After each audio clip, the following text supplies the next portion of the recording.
तर एक breaking news समोर येते। लाडक्या बहीण योजनेसाठी ई-केवायसीतील एक मोठी अट घालण्यात आली आहे। ई-केवायसी करताना लागणार आता वडील किंवा नवऱ्याची कागदपत्र आता ई-केवायसी करताना लागणार आहेत। पती किंवा वडील कोणाचे हयात नाहीये तर कुणाचं आधार कार्ड जोडणार असा सवाल या ठिकाणी उपस्थित होतोय। वडील किंवा पती हयात नसलेल्या महिलांची मोठी अडचण होतीये।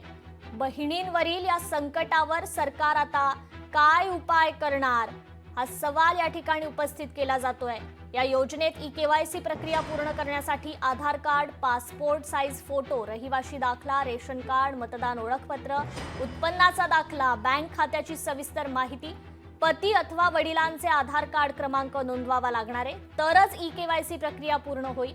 पण ज्या महिलांचे वडील किंवा पती हयात नाहीये, त्यांची अडचण होतीये, त्यांच्यासाठी नवीन निर्देश देण्याची मागणी करण्यात येते।